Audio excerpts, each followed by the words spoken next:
On se retrouve encore aujourd'hui pour un nouveau numéro Z Prime. Mesdames et messieurs, merci de rester fidèles à nos programmes et bienvenue à ce numéro qui parlera également de comment protéger le petit marché et promouvoir l'économie locale. Nous en parlerons dans la rubrique Écho du jour avec Gardidiana. Nous allons aussi vous donner des précisions sur comment créer et monter un projet bancal. C'est très important. Je vous prie avant tout de suivre le Flash Info qui nous est présenté par Givette Mbelou. Ah ben oui, elle sera avec nous tout à l'heure. On se retrouve juste après.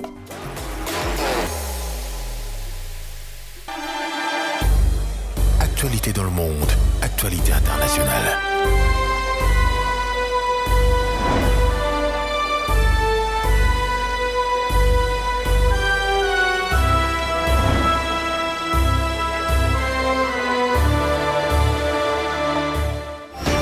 Nouvelle session d'information, mesdames et messieurs, bienvenue à tous. Le gouvernement de la République démocratique du Congo, par le biais de son ministre des Finances, Doudou Fwamba, a officiellement lancé le mercredi 24 septembre 2025 de nouveaux outils numériques destinés à améliorer la gestion, les suivis et la transparence des projets programmes financés par les partenaires techniques et financiers. Il s'agit d'une part d'un portail numérique des suivis de projets financés par les partenaires extérieurs et d'autre part d'un logiciel de gestion de la fiscalité indirecte applicable au marché public à financement extérieur. Le ministre congolais des Mines, Louis Kabamba, a pris part lors de la 8e édition de US Africa Business Week à la table ronde consacrée au commerce et aux minéraux critiques entre les États-Unis et l'Afrique. Cette rencontre qui s'est tenue à New York a réuni décideurs, politiques, acteurs économiques et experts du secteur pour discuter des enjeux liés à la transition énergétique et à l'approvisionnement durable en ressources stratégiques. La première édition du Forum citoyen international s'est achevée le mercredi 24 septembre 2025 à Kinshasa après 2 journées d'échanges organisées par le Centre d'amitié Suisse-RDC en collaboration avec l'Inspection générale des finances. Cette rencontre a rassemblé des intervenants venus d'horizons variés pour réfléchir ensemble aux enjeux d'une gouvernance publique éthique, transparente et adaptée aux réalités locales. Les dernières données publiées par la Banque centrale du Congo révèlent une évolution contrastée des prix des principales céréales sur le marché international. Le riz enregistre une baisse marquée, tandis que le blé et le maïs montrent une certaine résilience. Selon la BCC, le prix du riz s'est établi à 255,2 $ américains la tonne, accusant une baisse hebdomadaire de 0,7%. En rythme annuel, la chute est plus significative avec une diminution de 17,6% par rapport à son niveau de fin décembre 2024. Et voilà, c'est la fin de cette session d'information, mesdames et messieurs. Merci à vous de l'avoir suivi. Voilà, après la Minute Info, nous allons prendre cette fois-ci la rubrique Écho du jour avec Gardidiana qui nous fait une analyse profonde sur comment protéger le petit marché et promouvoir l'économie locale. Gardidiana est avec nous et c'est parti. Hello, bienvenue à vous à Acte 3, aux urgences de l'économie, la chronique. Aucun État au monde ne s'est développé sans son administration publique, c'est un principe, nous le connaissons. Mais quand on parle de l'administration publique congolaise, ça laisse à désirer, ça nous donne l'image d'un mouroir, permettez-moi l'expression, parce que beaucoup de fléaux ont frappé cette administration. Diagnostic très rapide. Une administration vieillissante, une administration léthargique, une administration pléthorique, une administration inefficace et une administration nonchalante au regard de la qualité de service rendu en interne par les agents, mais également par certains cadres. La question c'est pourquoi en sommes-nous arrivés là? Eh bien, quand vous êtes dans un contexte de l'État où le climat des affaires est délétère, où le secteur privé ne sait pas capter la masse d'emplois qui arrivent chaque année, l'administration publique, par instinct de survie, devient une caisse de sécurité, devient un dernier rempart. Par instinct de survie, devient justement ce besoin vital où, allez, permettez, chaque personne qui a un peu une parcelle de pouvoir, le premier réflexe est d'accorder de l'asile professionnel aux gens qui lui sont proches, parfois sans qualification. Quand on se permettait de recruter sans qu'il y ait un besoin préalable, à la limite sans test d'admission.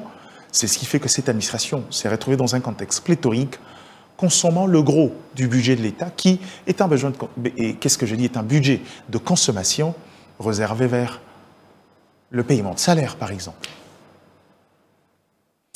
On ne va pas être très dur sur cette administration, mais sociologiquement, plusieurs raisons, comme celle dont je viens d'évoquer tout à l'heure, justifieraient cet état de choses. Plusieurs mécanismes ont été tentés pour pouvoir redorer le blason de cette administration publique et lui donner une image assez saine, mais malheureusement, il fallait des réformes courageuses. Depuis un moment, plusieurs orientations ont été faites. La première, c'est justement, pendant cette phase de vulgarisation, de la réforme du cadre juridique de l'administration publique, question de permettre à cette administration de se reformer comme il se doit. Et aujourd'hui, je suis heureux que les réformes de cette administration publique sont portées par les énarques congolais, qui autrefois étaient renvoyés au calendrier grec au profit de consultants expatriés qui allaient nous emmener 2, 3, 4 phases d'intelligence sans maîtriser le contexte de cette administration depuis des années, qui est pléthorique, qui est devenu beaucoup plus un espace d'instinct de survie où les gens arrivent, pas par conviction, mais par survie. J'ai beaucoup utilisé le mot survie.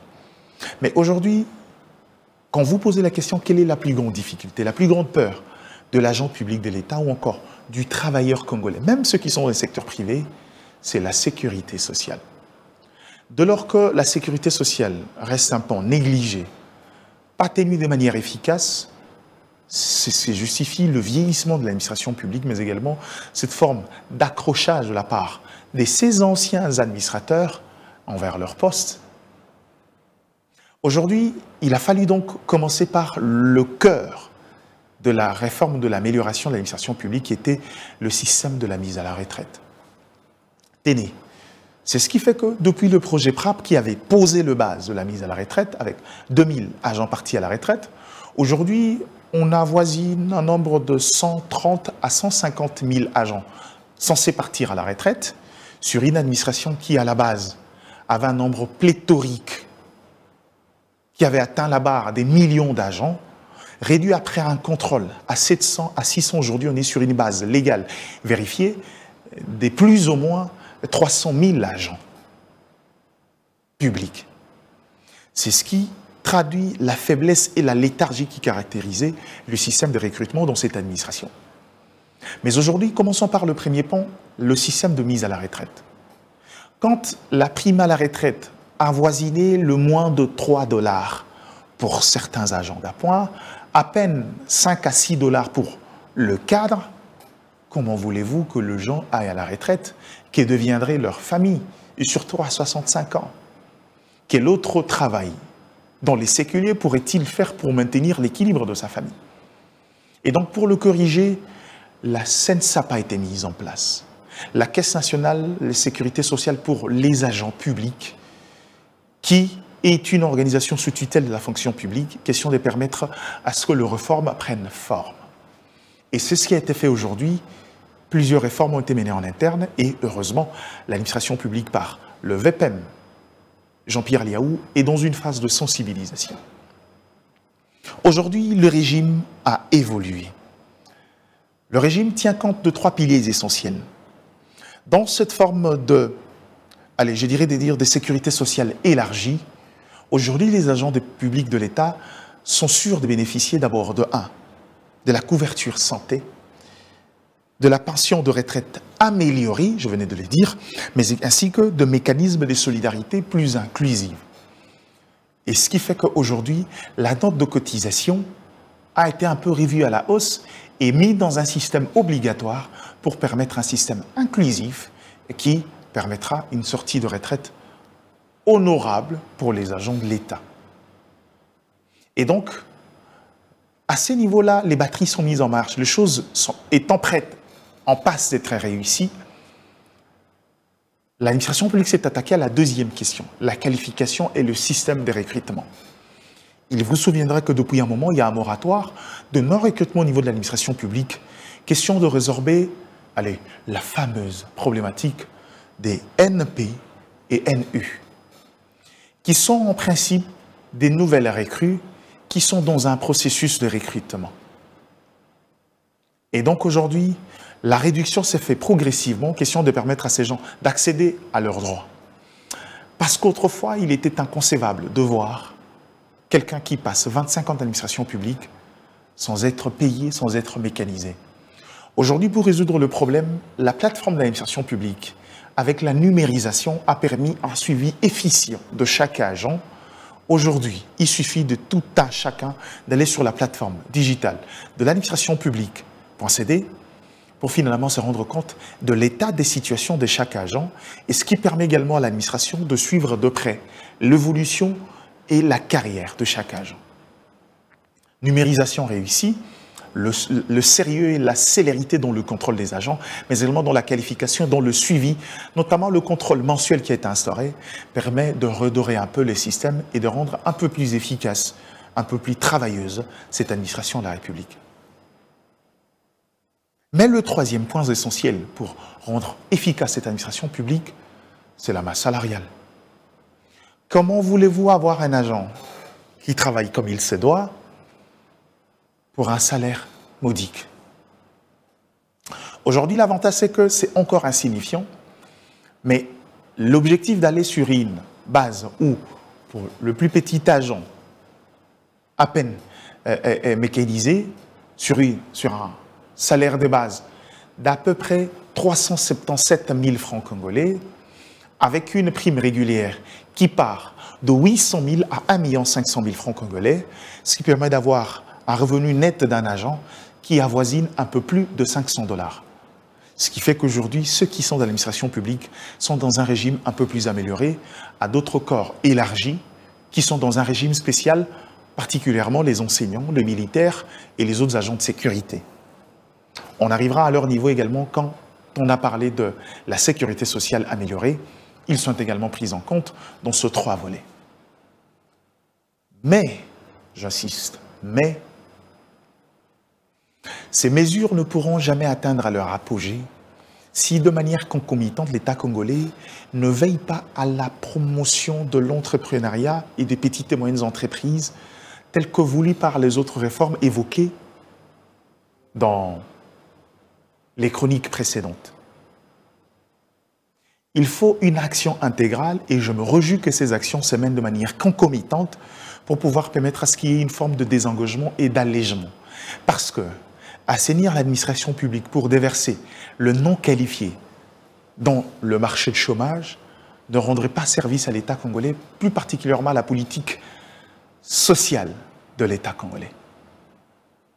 Et donc, une fois de plus, ce que nous voudrons par cette chronique, c'est d'apporter de l'intelligence et sensibiliser la population, et qu'aujourd'hui, l'administration publique, qui veut que ceux qui veulent intégrer aillent par le recrutement, mais également ceux qui atteignent l'âge de 65 ans, partent à la retraite pour laisser l'espace, n'est pas une panacée en soi sur la gestion de la masse professionnelle dans le secteur de l'emploi. Aujourd'hui, il est reconnu que l'État congolais n'est pas le principal pourvoyeur d'emploi, mais l'administration publique, ici, le besoin est de la rendre efficace parce qu'elle est le matelas de l'implémentation des politiques publiques. L'administration publique est le cerveau d'un État qui permet à ce que le politique qui arrive pour un mandat déterminé se repose sur une stratégie bien arrêtée, sur une administration qui a des perspectives, qui permet une sorte de continuité et une sorte de maintien de politiques publiques qui nous amène vers le développement et vers la réussite. On veut être cet État qui va vers son apogée d'une puissance continentale mais également mondiale. Et donc cette administration fait partie des conditions sine qua non pour voir la RDC, ces géants au cœur, aux pieds d'argile, reprendre ses pieds solides, prendre son envol, redevenir cet État. J'ai envie de dire catalyseur au cœur du continent africain parce que l'Afrique compte sur nous. L'économie africaine ne peut décoller sans cette RDC à qui Dieu a donné tout et voire même le reste. Comment faire pour monter un projet bancable? C'est le quiz du jour. Le quiz, c'est donc votre rubrique qui vous permet d'écouter également la population qui donne sa lecture sur notamment des questions qui sont posées à chaque jour en numéro. Aujourd'hui, le quiz sera présenté par Joséphine Kayembe. Elle nous ramène des précisions sur les différentes étapes qui rentrent en musique pour mieux monter un projet bancable. Elle sera avec nous tout de suite après ceci. Joséphine Kayembe, bienvenue. Merci. Alors aujourd'hui, ensemble, nous allons décrypter un peu les choses pour parler de la grande question quiz qui nous amène sur la compréhension des étapes qui contribuent ou qui concourent au montage d'un projet bancable. Et moi, j'aimerais, avant de commencer, que nous puissions d'abord commencer par une définition simple. Qu'est-ce qu'on appelle exactement un projet bancable? Un projet bancable est une idée claire, une étude de marché approfondie, un business plan solide, des garanties crédibles et une bonne présentation. Alors Joséphine, vous nous ramenez sûrement des précisions, et je reste sur ma soif, mais avant tout, j'aimerais qu'on ait également le son de cloche de la population. Vous avez sûrement fait le terrain avec un micro-trottoir. Que dit la population sur le montage d'un projet bancable? Oui, on a été sur le terrain, on a interviewé la population et on a aussi leurs réactions par rapport aux étapes d'un projet bancable. Alors Guichon, si vous le permettez, on peut suivre ensemble. Très bien, alors on va suivre ensemble cette réaction de la population sur notamment comment créer un projet, monter plutôt un projet bancable, et on se retrouve juste après. Oyo, eza musala na ngai na bana fo ya 15 000 francs. Namoni ya kosala eza te, moyen afandaka na ndako eza te. Ngwana na bana musala na ngai oyo par rapport ya nde nazalaka ti de nakomi boye yango ezosunga ngai vraiment. Na banda musala na ngai verni na fond ya 50 000. Sombi marchandise na banzo sala verni na journée kozwa pe 30 000, 50 000. Nazo continuer pe parce que naza suna musala mususu te. Yango nazo continuer ka kosala copie na ngai yo. Posona tiki yango naza su musala musu wapi. Alors de retour, Joséphine, qu'est-ce que ça vous a fait d'entendre ces différentes réactions de la population autour du montage d'un projet bancable? Alors, moi, j'ai été étonnée parce que la plupart des personnes qu'on a interviewées ne connaissaient même pas la définition déjà d'un projet bancable. Et comment élaborer, quelles sont les étapes pour élaborer un projet bancable? Alors, parlons-en, parlons de ces étapes pour élaborer ce projet bancable. Qu'est-ce qu'il faut exactement? Pour élaborer un projet bancable, il faudrait commencer par identifier l'idée et valider sa faisabilité, c'est-à-dire choisir un secteur porteur ou un domaine précis, vérifier la demande réelle de la population et la concurrence et adapter l'idée aux besoins du marché local. Deuxièmement, il faudrait faire une étude de marché, c'est-à-dire définir le client cible et identifier votre avantage compétitif. Et troisièmement, il faudrait élaborer un business plan solide, c'est-à-dire décrire le projet, ses objectifs, ses stratégies et présenter l'approvisionnement financier. Troisièmement, il faudrait chiffrer les coûts de l'investissement et de charges. Quatrièmement, il faudrait prévoir la garantie et l'apport personnel. Montrer votre engagement, préparer des garanties et ensuite démontrer la capacité de remboursement. La dernière étape, qui est la cinquième, c'est de préparer une présentation professionnelle, avoir un dossier clair et bien structuré, un résumé exécutif convaincant, mettre en avant l'impact du projet. Alors, avant qu'on se quitte, j'aimerais vous poser une question de curiosité. Pensez-vous qu'en respectant toutes ces étapes, on peut aboutir à un projet bancable? Oui, ce sont des étapes qui sont cruciales pour créer un projet bancable. Merci beaucoup à vous, Joséphine Kayembe, pour ces précisions. Avec vous, nous avons compris comment monter un projet bancable. C'était un plaisir d'être avec vous sur ce plateau. Et je pense que demain, vous allez nous revenir avec plus de précisions et plus d'informations. Merci à vous, Guichon, de m'avoir invité. Voilà, on va prendre cette fois-ci une autre rubrique pour continuer. Après le quiz, nous allons donc prendre le portrait à chaque jour, un numéro. Et aujourd'hui, nous avons prévu un numéro qui se concentre, bien sûr, sur une personnalité. Sûrement que vous êtes déjà en train de vous poser la question de qui il s'agit. J'aimerais réserver la primeur à cette vidéo en gardant le suspense. Prenons le portrait, on se retrouve après. C'est parti.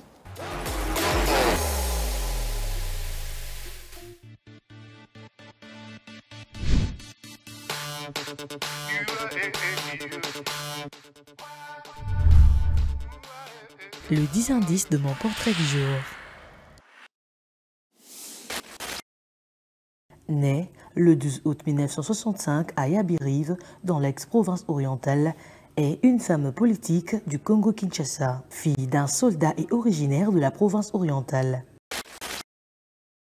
Diplômée en latin et philosophie au lycée Bosangani de Kinshasa, graduée en sciences sociales, politiques et administratives de la faculté de relations internationales de l'université Cardinal Malula et licenciée en droit de la faculté de droit public international de l'université protestante au Congo, UPC en sigle.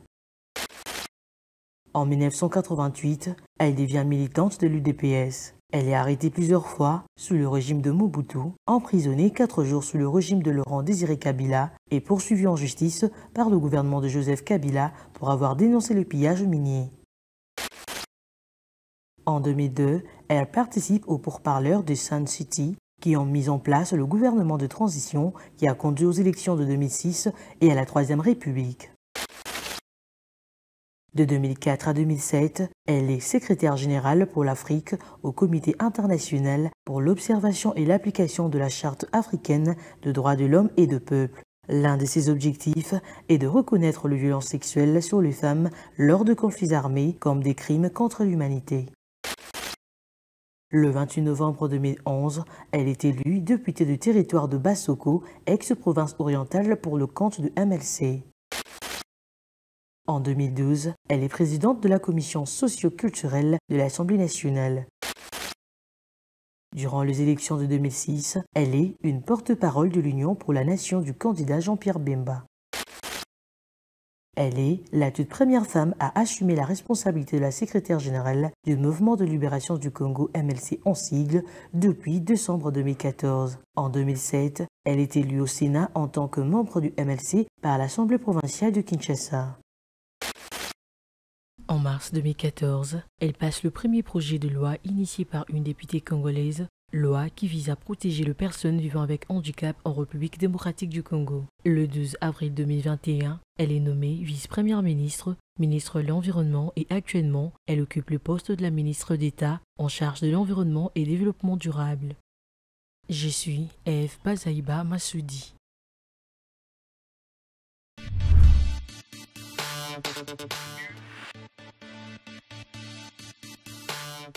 Quelles sont les réactions de la population sur la desserte en électricité en République démocratique du Congo, principalement à Kinshasa? Le micro de Vonvon Lessedjina a circulé et à travers la rubrique « Le peuple s'exprime », je vous prie de suivre les réactions et sons de cloche de cette population, beaucoup plus les Quinois, et on se retrouve pour la suite. C'est parti.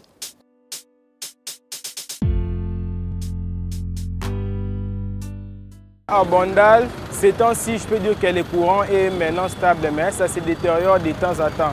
C'est-à-dire quand il y a le courant est stable.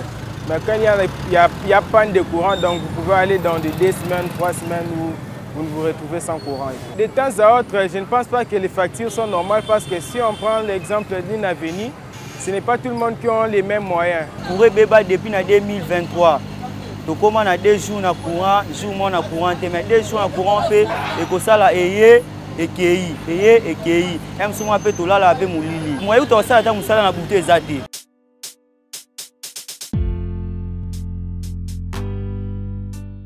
Et pour commenter toutes ces réactions de la population, nous avons prévu pour vous un analyste, mais également observateur, Fierté Dinanga. Bienvenue à vous. Merci. Alors, Fierté Dinanga, on doit dire que la population lance son SOS. Au-delà de tout ceci, il est important de rappeler que la SNEL a déjà fait objet de plusieurs réformes et même plusieurs changements justement à la tête de l'entreprise. Mais jusqu'ici, en tout cas jusque ce matin, le problème n'est toujours pas solutionné.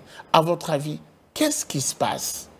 Merci beaucoup, Monsieur Guy, de la question. Je pense qu'aujourd'hui, les questions liées au développement de la République, nous devons les aborder avec force de proposition. Nous sommes devant une réalité qui ronge cette machine de la SNEL, c'est la politisation des animateurs ou de la machine, qui est d'ailleurs au centre des actions ou de la production de ce pays. Lorsqu'on politise une machine qui devrait être technique, et les retombées sont toujours néfastes, mais au détriment du peuple. La SNEL a deux défis. Il faut qu'on se le dise. La production et la distribution de l'énergie. À côté de cela, il y a un aspect de la maintenance de cette machine qui produit du courant, donc notre barrage d'Inga. On voit une politique qui se met en place par la volonté du président de la République de pouvoir construire d'autres barrages, question de pouvoir mettre toute la population... Solution à long terme. Voilà, cette construction, cette volonté qui rentre dans la solution à long terme. Mais vu les pleurs et les besoins de la population, aucune nation au monde ne peut se développer, surtout en plein XXe siècle, sans électricité. La plupart des nations focalisent leurs forces, leurs actions sur la production de l'énergie. Nous disons, on se pose la question de savoir, oui, la volonté de produire d'autres barrages, c'est à long terme. Ça va servir, nous n'en disconvenons pas. Mais pourquoi ne pas mettre cette volonté dans la réforme des instruments ou des matériels qui existent déjà avec la vestusté de notre barrage d'Inga, où les matériels qui sont là sont visiblement vieilles et qu'il faut une volonté politique pour pouvoir transformer cela, mais aussi assurer la maintenance. Nous avons ce problème-là. Lorsqu'on a un matériel qui produit de l'énergie, oui, on se suffit, c'est bon. La maintenance, nous n'en parlons pas. À la place de mettre les techniciens pour qu'ils reviennent, n'est-ce pas, à ces défis. Nous en avons quand même connu, Fierté Dinanga, des techniciens à la tête de cette entreprise, mais le problème n'est toujours pas résolu. Voilà, le problème n'est pas résolu. Pourquoi? Je me répète, je ne vais pas me dédire. Le problème n'est pas résolu parce qu'il y a question de la redevabilité politique. Il y a des personnes... Et donc ce n'est pas une affaire d'hommes? Ce n'est pas une affaire d'hommes, c'est une affaire d'ingérence politique, mais aussi de la disponibilité de ces personnes qui portent un syndrome de Larbin, qui veulent travailler pour des individus au lieu de travailler pour les microcosmes fonctionnels. Les postes politiques ou les postes techniques devraient être impersonnels. Les personnes qui animent les postes devraient servir les systèmes. Mais aujourd'hui, malheureusement, toute personne qui arrive sert les individus et la redevabilité politique. Écoutez, monsieur le journaliste, il faudrait comprendre que ces défis, les deux défis que je venais d'évoquer tout à l'heure, restent d'une manière systémique et fonctionnelle. C'est tout le jour. Et pour ce faire, il faut des personnes adaptées, des personnes prêtes à servir la cause de la République. Et aujourd'hui, vu que la politique tient tout en état, et les politiques oublient que toute situation est passagère, mais les systèmes fonctionnels restent pérennement. Donc, il faut qu'il y ait des personnes réfléchies et fortes de proposition. Quelles sont les priorités pour solutionner le problème? Je pense, d'abord, les priorités pour solutionner le problème, on a parlé de la vestusté, des matériels, des machines qui produisent au sein de notre usine de production Inga. Donc, il faut s'apaisantir sur les réformes, le renouvellement des matériels, ça c'est une paire de manches, mais la plus grande paire de manches sur laquelle il faut vraiment s'apaisantir, c'est la formatation ou la remise à niveau des techniciens qui devraient s'assurer de l'état des matériels et de la protection de ces matériels. À côté de cela, il faut que les politiques enlèvent leurs pieds dans des réformes qui mettent la vie de la République en avant.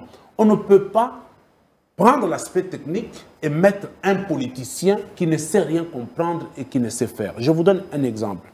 Il y a eu un moment où un technicien avait été nommé à cette structure, qui a rencontré... Vous parlez de qui? Je parle du ministre, il était ministre aujourd'hui, je vois. Teddy Luamba. Il a été nommé à cette structure comme DGA à l'époque. Quand il arrive en tant que technicien, il rencontre des défis qui restent d'ailleurs pérennement connus et qui restent dans notre système vital congolais. Il trouve ces défis, il s'y met pour pouvoir répondre. Je pense. Pendant qu'il faisait l'intérim du DG. Pendant qu'il faisait l'intérim. Qui était suspendu, je crois. Teddy Luamba s'y met pour pouvoir solutionner, résoudre tant soit peu Nous avions vu... Oui, mais il s'est mis pour quel résultat? Parlons-en. J'en arrive. Il s'est mis pour quel résultat? Quand il est venu, nous avons vu les quartiers où il y avait déjà du courant, mais il y avait pénurie depuis un bon bout de temps. Les gens se disaient que nous ne verrons plus du courant. Mais par l'œil et la volonté d'un technicien, il est allé au-delà de ce problème de vétusté des matériels, mais il s'est imposé pour mettre des personnes pérennes pour pouvoir contrôler quand même l'assurance de l'effectivité de cette électricité qui déjà arrivait avec des difficultés. On a vu quand même la fréquence du courant avec le suivi de ces derniers. Mais on ne comprend rien, la politique le fait sauter de là, il est devenu ministre, puis finalement, la situation gringole encore. Alors on s'est dit, est-ce que la politique devrait continuer dans cette situation de pouvoir imposer un dictat sur des techniciens qui produisent au bénéfice de la population? Ça, c'est une paire de manches. Et la deuxième paire de manches, on voit une nomination de ces derniers qui revient. Ça, c'est pour répondre à votre première question. Il y a eu beaucoup de changements, il y a eu beaucoup de réformes, mais pour quel résultat? Teddy Luamba revient. Il est technicien. Il retrouve les mêmes défis, les deux défis, la production et la distribution. Et le troisième qui s'impose, c'est la maintenance de ces matériels, de ces systèmes de production. Vous lui donnez une chance? Oui, nous allons lui donner une chance. Pourquoi? Parce que... Le bénéfice du doute. Le bénéfice du doute, vous l'avez bien dit. Il le mérite parce que c'est un technicien. Voilà pourquoi nous disons ceci. Parce que ce défi est connu. Et ce défi fait parler la population, comme vous l'aviez vu. Qu'est-ce que nous pouvons faire? Un système fonctionnel, étatique, fonctionne, permettez la redondance, que pour répondre aux besoins du peuple. Et aujourd'hui, un droit n'est droit que quand il est réclamé. Vous voyez comment le peuple réclame l'électricité. Je ne sais pas si nos canaux de fonctionnement, nous les orientons vers quel projet, vers quel objectif, pendant que nous savons qu'aujourd'hui, en plein XXIe siècle, l'électricité, l'énergie, sans laquelle on ne peut pas parler du développement. Moins encore de l'investissement. Moins encore de... Vous savez, dans d'autres cieux, on voit des gens construire des immeubles de 100 niveaux. Des 100 niveaux. C'est parce qu'il y a l'assurance de l'électricité. Et aujourd'hui, ici à Kinshasa, vous ne verrez pas un immeuble de 40 niveaux. Et s'il y a coupure du courant, comment est-ce que ces gens-là vont vivre? Ça veut dire que c'est un aspect des choses les plus importantes pour la survivance de cette ville et du Congo. C'est vrai, nous saluons la volonté politique, comme on l'a dit, mais hélas, il faut mettre les personnes qu'il faut. J'aimerais qu'on parle un tout petit peu de la répartition de responsabilités. Quelle est la part de responsabilité du gouvernement? Ça, c'est la première question. Et celle de la SNEL. Et en plus, est-ce que le gouvernement met suffisamment de moyens pour que la SNEL fonctionne comme il se doit? C'est très fondamental comme question. J'ai fait la sissiparité ou le distinguo entre les deux entités.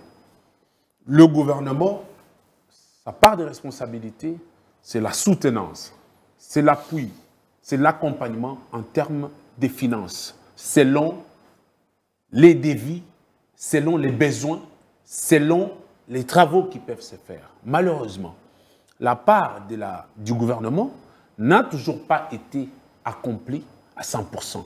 Et les gens ne veulent pas qu'on en parle. Aujourd'hui, nous voulons dire des choses pour sauver ce pays. Le gouvernement a été toujours, dans la plupart des cas, absentéisme. Ils viennent quand il y a catastrophe. Ils viennent quand il y a difficulté claire. Mais lorsqu'il faut anticiper, nous parlons de la gouvernance en termes de prévention. Gouverner, c'est prévoir. Et pourquoi on ne peut pas prévoir et qu'on attend qu'il y ait une catastrophe? C'est ça, la part qui n'est pas respectée du gouvernement. Mais la part de responsabilité de la SNEL aussi, je l'ai dit ici, il faut la formatation, il faut la remise à niveau, il faut l'adaptation, ce que nous appelons toujours l'intelligence des situations. La SNEL devrait mettre à niveau ses fonctionnaires, des personnes qui sont appelées à répondre à la tâche. Aujourd'hui, je vais vous donner un exemple. L'état gendarme dans toutes les sphères est important. Vous avez vu la SNEL, même les agents de la SNEL eux-mêmes contribuent contribue au sabotage de ce qui est déjà mis en place, qui nous met d'ailleurs en difficulté. Je vais vous donner un exemple. Je prends l'exemple d'un quartier, Kaouka par exemple. Les agents de la SNEL eux-mêmes, là où il y a un courant régulier, ils viennent, ils mettent des manœuvres, ils vous coupent, ils sabotent vos câbles.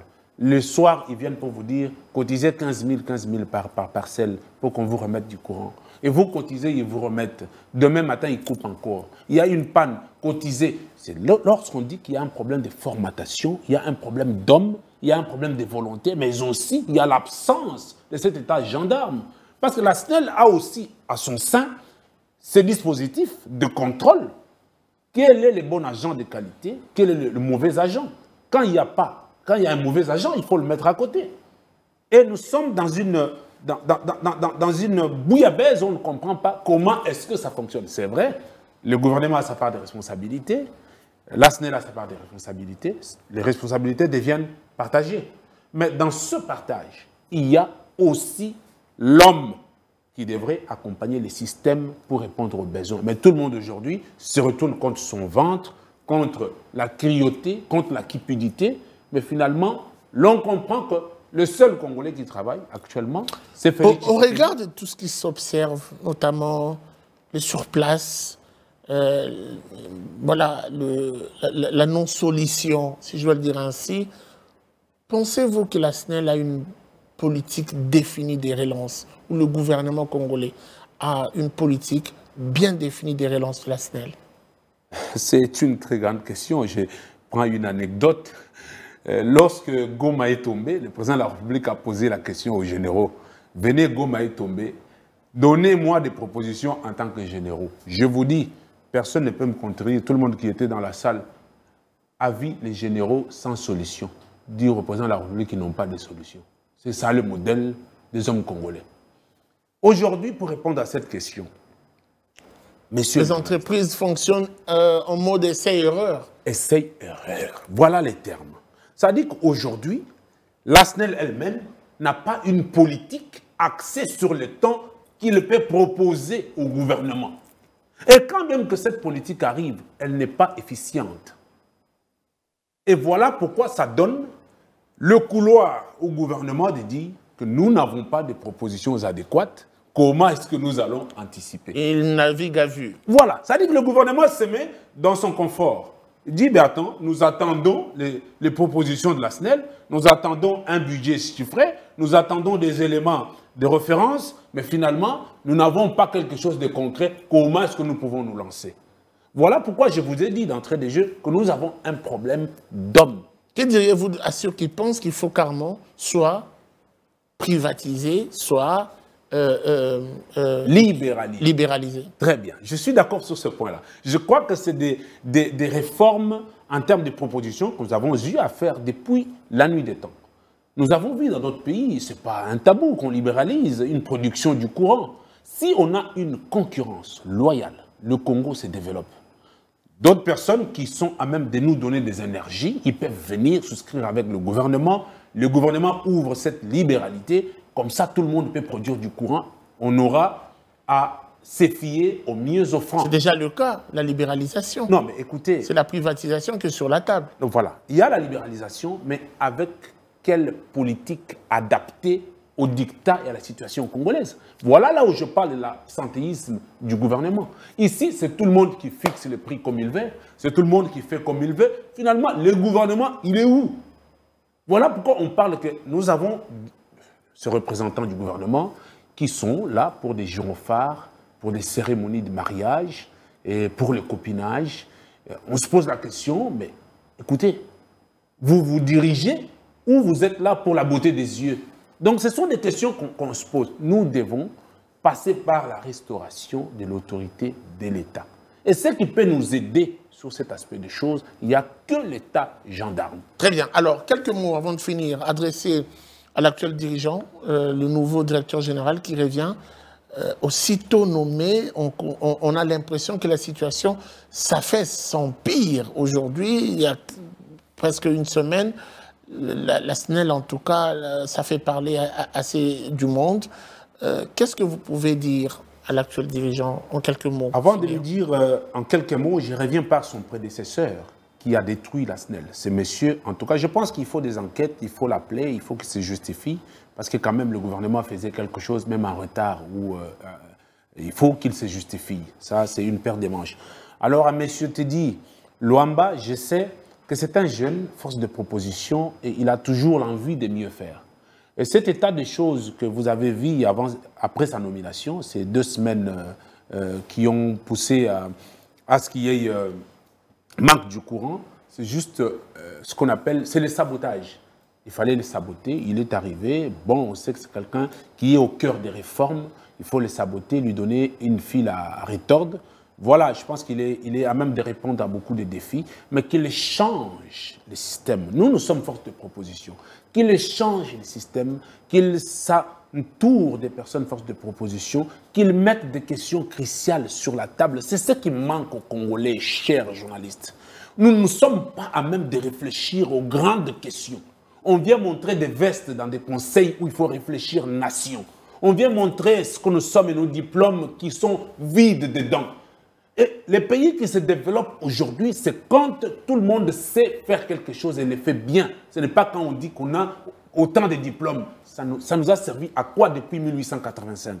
Voilà pourquoi je demande à Teddy Luamba pour lui dire qu'il est jeune, il doit écouter, il doit être force de proposition, il doit changer la donne, il faut qu'il marque son histoire avec sa sueur. Parce que lorsqu'on responsabilise quelqu'un, cette délégation de pouvoir nous dédouane des excuses.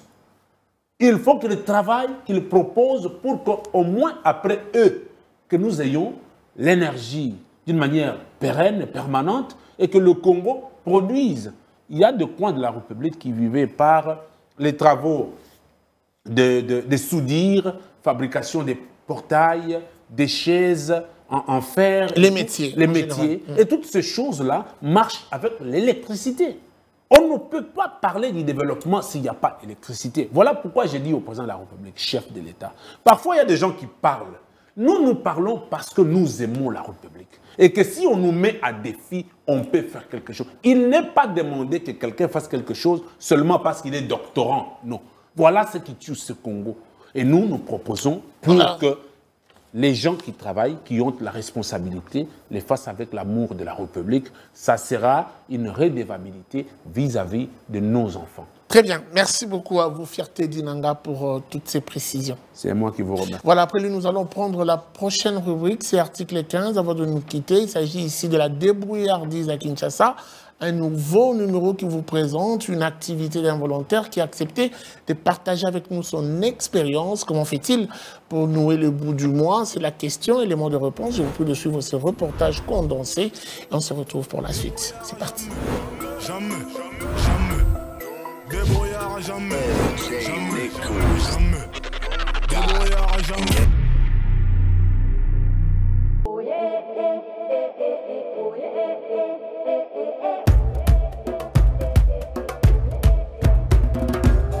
Tekaka bilamba oyo babengaka habit de travail eza mpona mosala bamaçon eza mpona baingénieur bagilet bapantalon nde biloko natekaka.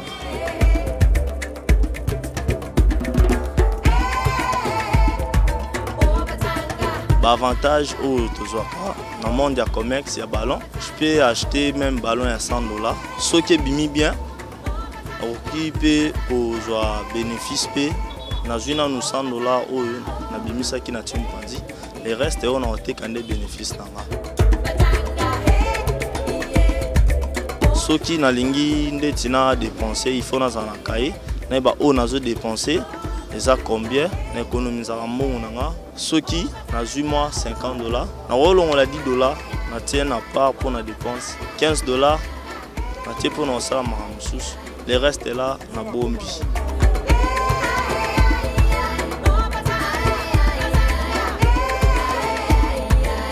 La difficulté par rapport à Moussala, eza kolamuka tongo nga la mukaka. Pour so e tongo te moyen ozwa ezate. Pas pepo na otana mwa mbula boye. Ozara yo moko.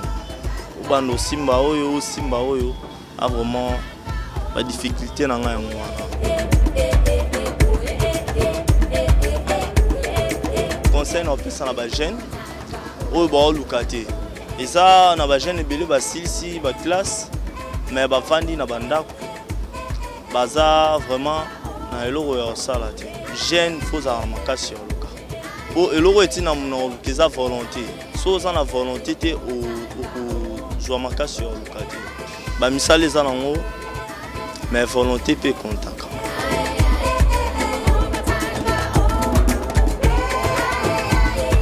bajeune lokola biso toza na besoin misala bango mpe bazomona ke no bajeune tosouffre faut ke no balukela biso méthode moko ke oyo bajeune mpe bakomonse batala mpe kote mpe ya peuple na bango mpe nde tozovivre biso toza na besoin ya vie sociale ezala bien bango nde baodirige biso mais bayeba ndenge nini ya conduire vie na biso nde